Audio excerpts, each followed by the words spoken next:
எதிர்நீச்சல் சீரியல்ல இன்னைக்கு என்ன நடக்க போகுதுன்னு பார்க்கலாம். வாங்க வீடியோக்குள்ள போலாம். அன்புக்கரசியை கூட்டிட்டு முல்லை வீட்டுக்கு வந்திருக்காங்க. இங்க வந்து கதிர்ஞானம் முதல்ல கோவப்படுறாங்க. அதுக்கப்புறம் சமாதானமா பேசி முல்லைய தனியா ரகசியமா பேசி கூப்பிடுறாங்க. பாருடா முல்லை, நான் அறிவுக்கரசி கிட்ட பேசணும், போனை போட்டு கொடுங்குறாங்க. முல்லை அறிவுக்கரசி கிட்ட பேசுறதுக்கு போன் போட்டு கொடுக்குறாங்க. ஜெயிலுக்குள்ள இருக்கிற அறிவுக்கரசி கதிர் கிட்ட பேசுறாங்க.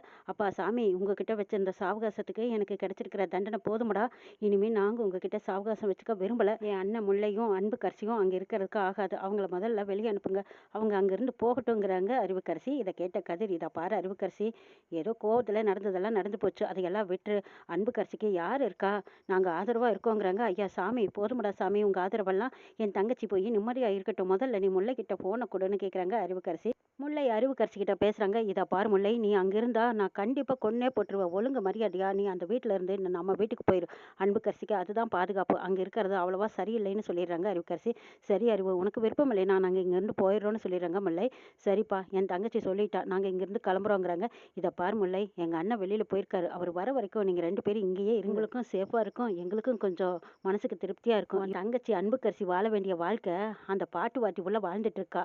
ஆனால் நான் இப்படி பார்த்தா உன் தங்கச்சி தான் இந்த வீட்டில் வாழ வந்திருக்கணும். தங்கச்சி இங்கேயே இருக்கட்டும், நாங்கள் எல்லாம் சரி பண்ணிடுறோம். நீங்கள் பட்ட நஷ்டத்துக்கு நாங்கள் அதை ஈடுகட்ட நினைக்கிறோங்கிறாங்க ஞானம். இது கேட்ட முல்லைக்கு ஒரு நப்பாசை வருது. சரி, ஒரு வேளை மறுவாழ்வு நம்ம தங்கச்சிக்கு கொடுப்பாங்களோ அப்படின்னு நினைச்சிட்டு இருக்காரு. சரி துரத்திட்டு அன்புக்கரசியை ஏத்துக்குவாங்கன்னு நினைச்சிட்டு இருக்காங்க முல்லை.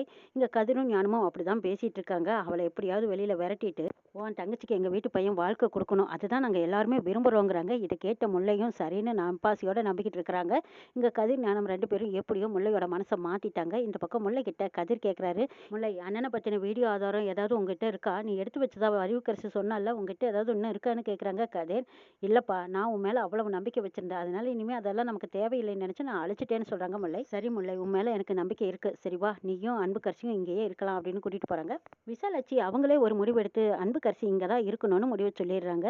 இதை கேட்ட நந்தினி மறுப்பு தெரிவிக்கிறாங்க. இதை பாருங்க, கொல்லிக்கட்டி எடுத்து தானே தன் தலையில சொரிஞ்சுக்கிட்ட மாதிரி இருக்கு, இந்த பிள்ளை எதுக்கு இங்க தங்க வைக்கணும், வேண்டாம் வெளியே விரட்டுங்கன்னு சொல்றாங்க. இதை பாடி, யாரோரோ எங்கெங்கோ இருந்து வந்தவெல்லாம் இங்க இருக்கா, ஏன் இந்த பிள்ளை இருந்தா என்ன தப்பு, இவ இங்க தாண்டி இருப்பா, என் மூத்த மவன் வர வரைக்கும் இந்த பிள்ளை இங்க தான் இருப்பா, இது நான் எடுத்த முடிவு, இதை யாரும் மாற்றக்கூடாது, அப்படி ஏதாவது நினைச்சிங்க சீவக்கட்டம் பிஞ்சிடு பார்த்துக்காங்கன்னு மிரட்டிடுறாங்க விசாலாச்சி. இதுக்கப்புறம் அங்கேருந்து யாருமே பேச முடியாமல் தவிக்கிறாங்க. அப்போ பார்கவி நினைக்கிறாங்க, தர்சனுக்கும் பார்கவிக்கும் கல்யாணம் முடிஞ்ச மனமேடையில் இந்த அன்புக்கரசி சாபம் விட்டதை நினச்சி பார்த்த பார்கவி விட்ட சாபம் பழிக்குமா, இல்லை வேற ஏதாவது நம்மளை வாழ்க்கையை கெடுக்க வந்திருக்காளான்னு பார்த்துக்கிட்டே இருக்காங்க.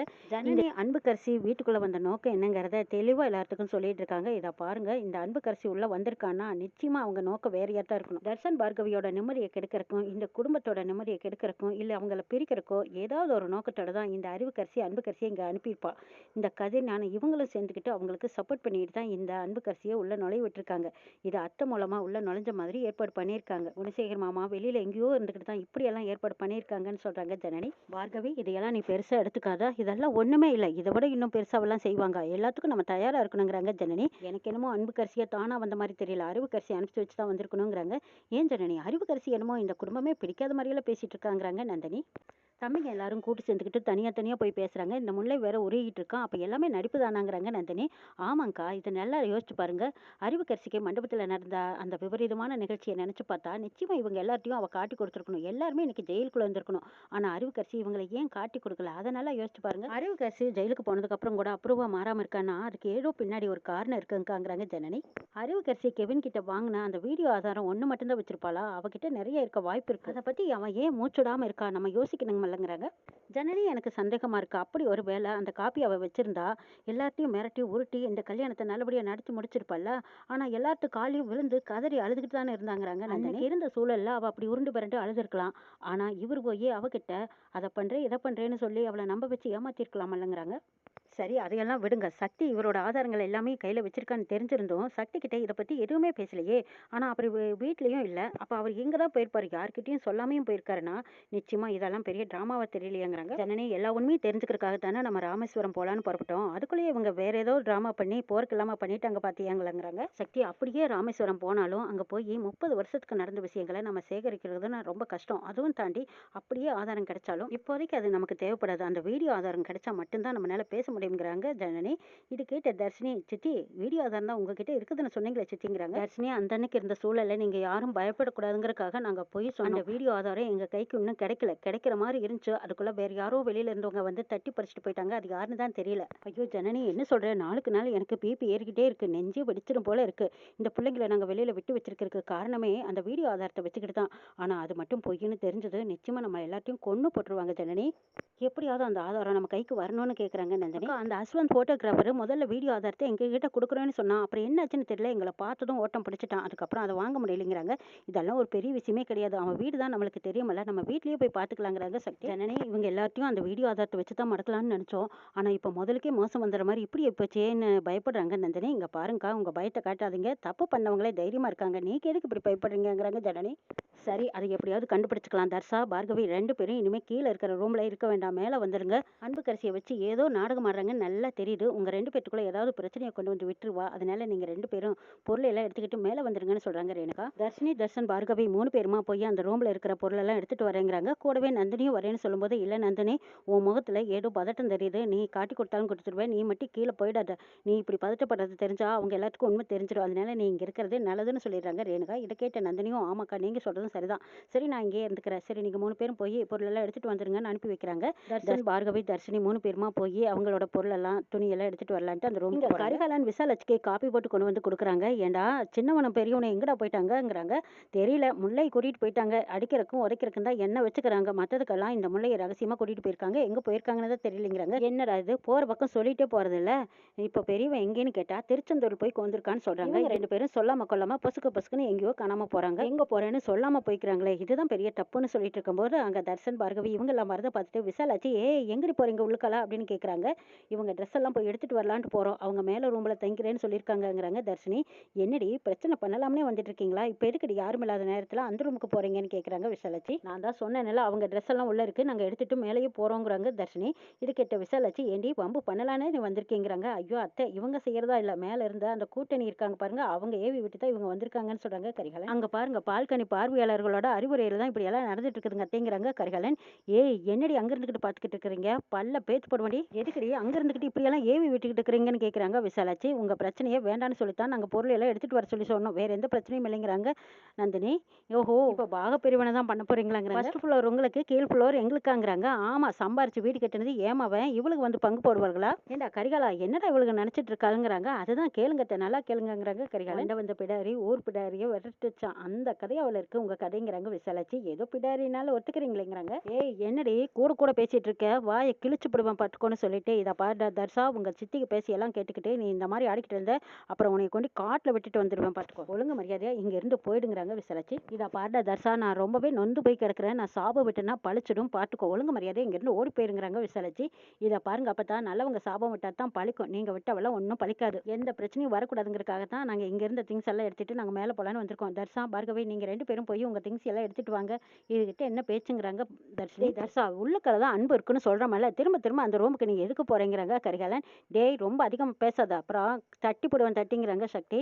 இங்க பாரு சக்தி மாமா, லேடிஸ் அணியோட சேராத, நம்ம ஆம்பளைங்க மதுரைக்காரங்க கெத்தா இருக்கணுமல்லங்கிறாங்க. தர்ஷினிக்கு வந்து கோபத்துக்கு கரிகாலன் அடிக்க போறாங்க. மேடம் மேடம், நீங்க கை வைக்கிற வேலை வச்சுக்காதீங்க, வாயில பேசிட்டு இருங்க அப்படின்னு சொல்லிட்டு கரிகாலன் கொஞ்சம் நிமிர்ந்து நிக்கிறாங்க. என்னடி நினைச்சிட்டு இருக்க அப்படின்னு பாட்டி கேட்கவும், இதை பாருங்க அப்பத்தா, தர்ஷன் பார்கவி 2 பேரும் அவங்க திங்ஸ் மட்டும் எடுத்துட்டு போறதுக்கு நீங்க அனுமதி கொடுங்கங்கிறாங்க. சரி சரி, நீ உள்ள போக வேண்டாம், அவங்க 2 பேரும் போய் எடுத்துட்டு போகட்டும். போடா தர்ஷா, போய் எடுத்துட்டு போங்க, எங்கேயோ தொலைங்கிறாங்க விசாலாச்சி. தர்ஷன் பார்கவியை போய் உன்னோட ட்ரெஸ் எல்லாம் எடுத்து வைங்கிறாங்க. இங்க தர்ஷன் அவங்களோட ட்ரெஸ் எல்லாம் எடுத்து வச்சிட்டு இருக்கும்போது, தர்ஷன் நீ எல்லாமே மறந்துட்டியா? இதே ரூம்ல நம்ம 2 பேரும் எவ்வளவு ஜாலியா டைம் ஸ்பெண்ட் பண்ணிருக்கோம், அதெல்லாம் நீ மறந்துட்டியான்னு அன்புக்கரசி கேட்கும். என்ன கொச்சியா பேசிட்டு இருக்க பார்கவி, நீ தப்பா நினைச்சுக்காத. எங்க சித்தப்பாவும் அந்த அறிவுக்கரசியும் சொன்னதுனாலதான் நான் இந்த ரூம்ல இருந்தேன். இந்த ரூம்ல நான் தனியா மட்டும் இல்ல, எங்க சித்தப்பாவும் கரிகாலனும் கூடவே இருந்தாங்க. இவ மென்டல் மாதிரி பேசிட்டு இருக்கா, இவ சொல்றது எல்லாம் நீ நம்பிடாத பார்கவிங்கிறாங்க தர்ஷன். என்ன தர்ஷா இப்படி எல்லாம் பேசிட்டு இருக்க? நீ தலைவலின்னு சொன்னதும் நான் தானே தைலம் தேய்ச்சி விட்டேன், அவங்களா வந்து தைலம் தேய்ச்சி விட்டாங்க அதுக்கு இப்ப என்னங்கிறீங்கன்னு கேட்குறாங்க தர்ஷன். அதுக்கு என்னவா? அப்ப யார் தேய்ச்சுட்டாங்க? நான் தானே. அது நடந்ததெல்லாம் உண்மைதானேன்னு கேட்குறாங்க அன்புக்கரசி. மத்ததையெல்லாம் ஒத்துக்கறக்கு உனக்கு மனசு வரல. ஆனா வெளியில யாருக்கும் தெரியக்கூடாதுன்னு நினைக்கிறியான்னு அன்புக்கரசி கேட்டதும் தர்ஷனுக்கு கோவம் வருது. என்ன நினைச்சிட்டு இருக்க? என்ன பேச்சு பேசுற? என்னடி நடந்தது? என்ன நடந்தது? சொல்லு. தொலைச்சிடுவேன் தொலைச்சுன்னு தர்ஷன் சொல்லவும், அப்ப தர்ஷினி, விசாலாட்சி எல்லாருமே ஓடி வராங்க. டேய் தர்ஷா, இவகிட்ட பிரச்சனை பண்ணக்கூடாதுன்னு தான்டா நான் சொல்லி அனுப்புனேன். திரும்பவும் இவகிட்ட என்னத்துக்குடா பிரச்சனை பண்றேன்னு கேட்குறாங்க விசாலாட்சி. ஆமா அப்பதா, இவ தப்பு தப்பா பேசுறா. சொல்லுடி, என்ன நடந்தது? இப்ப சொல்ல போறியா இல்லையா அப்படின்னு தர்ஷன் கோவத்துல அன்புக்கரசியோட கழுத்தை பிடிக்க போறாங்க. தர்ஷா, பச்சைக்கிளியை கொன்னுடாதடான்னு கரிகாலன் வந்து தடுக்க இந்த விசாலாட்சியும் தடுக்கிறாங்க. இந்த பக்கம் தர்ஷனுக்கு சரியான கோவம் ஆத்திரம். அன்புக்கரசி அமைதியா வாயை முடிக்கிட்டு பதுக்கு பதுக்குன்னு பார்த்துட்டு இருக்காங்க. இங்க பார்கவி என்ன பண்றதுன்னே தெரியாம கோவப்படுறாங்களா, இல்ல தர்ஷன் செஞ்சதெல்லாம் தப்புன்னு நினைக்கிறாங்களா, ஒன்றும் புரியல. சக்தி வந்து என்னடா நடந்ததுன்னு கேக்குறாங்க. இவ கேவலமா என்ன பேசுறா சித்துப்பாங்கிறாங்க தர்ஷன். மேல நடந்தது எல்லாம் எதையும் மறக்க முடியாதுல்ல, நடந்ததெல்லாம் உண்மைதானேன்னு கேக்குறாங்க அன்புக்கரசி. உன்னை சும்மா விட மாட்டேன்டே அப்படின்னு சொல்லிட்டு மறுபடியும் பாஞ்சுக்கிட்டு போய் அவங்க குறவளைய பிடிச்சு நெருக்க போறாங்க தர்ஷன். அங்க இருந்து எல்லாருமே தடுத்து நிறுத்திட்டு, தர்ஷா கொஞ்சம் அந்த பக்கம் போ. பாருடா, இந்த பிள்ளை தானே நீ லவ் பண்ணுன்னு பார்கவிய கையை பிடிச்சு இழுத்திட்டு வராங்க கரிகாலன். டே கரிகாலா, முதல்ல கையை விடடா அப்படின்னு விசாலாச்சு அதட்டுனதுக்கு அப்புறம் கையை விடுறாங்க. அந்த பொண்ணை லவ் பண்ணிட்டு இந்த பொண்ணை ரூம்குள்ள கூட்டிட்டு வந்து ஒன்றும் தெரியாத பாப்பா மாதிரி மூஞ்சி வச்சுட்டு நீ பேசிட்டு இருந்த. அப்பவே நீ எல்லாத்துக்கிட்டையும் சொல்லியிருக்க வேண்டியதானே, நான் அன்பை லவ் பண்ணல, பார்கவி தான் லவ் பண்றேன், அந்த பிள்ளையை தான் கல்யாணம் பண்ணிக்க போறேன்னு நீ எல்லாரும் முன்னாடியே சொல்லியிருக்க வேண்டியதாண்டா. அப்போவெல்லாம் பேசாம வாயை முடிக்கிட்டு இருந்துட்டு இப்ப சொல்லிக்கிட்டு இருக்கிற நீ அடிச்சு கூத்தல எங்களுக்கு தெரியாதுன்னு நினைச்சியா? பார்கவியை லவ் பண்ணேன்னு சொல்லிட்டு தானே நீ அன்பு வீட்டுல போய் கொண்டிருந்த. அது மட்டுமா, கழுத்துல சங்கிலி, கையில பிரேஸ்லெட்டு, மோதிரம் இதெல்லாம் போட்டுக்கிட்டு தெரிஞ்சியே மினுக்கிக்கிட்டு இருக்கும்போது நல்லா இருந்துச்சா? அதெல்லாம் யார் வீட்டு காசுடா? அப்போ உன் தெய்வீக காதல் காத்து வாங்க போயிருச்சா? ஒன்னும் தெரியாத பச்சை பிள்ளையை இப்படி மிரட்டிட்டு இருக்கிறியாடா? நீ என்னடானா உங்க அப்படியே மீறுவியாட்டு இருக்குதுங்கிறாங்க. அப்ப சக்திக்கு கோவம் வருது. டே பேசாம வாய மூடுறாங்கிறாங்க.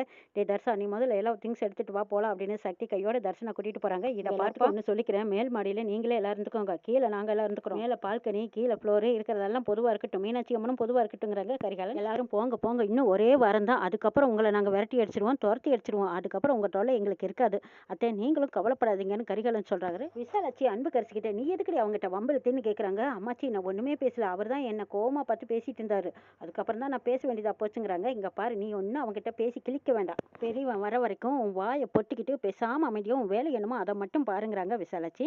கரிகாலன் அன்புக்கரசிக்கு சப்போர்ட் பண்றாங்க. இதை பாருங்கத்த, உங்க வீட்டு மருமகள்லாம் சாதாரண லேடின்னு நினைச்சிடாதீங்க, மண்டக்குள்ள அத்தனையும் விஷம், மாமாவே விரட்டி இருக்காங்கன்னா பாத்துக்கோங்க, இன்னும் ஒரு வாரம் தான், அப்புறம் எல்லாத்தையும் விரட்டிடலாங்கிறாங்க. இங்க பாருடா, வாயை மூடுறா, வாய் வைக்காத முதல்ல என் பெரிய மகன் வரட்டும், அதுக்கப்புறமா இருக்கு உங்க எல்லாத்துக்கும் அப்படின்ட்டு இருக்காங்க விசாலாட்சி. கதிரி ஞானமும் எங்க தான் போனாங்கன்னு தெரியலையே.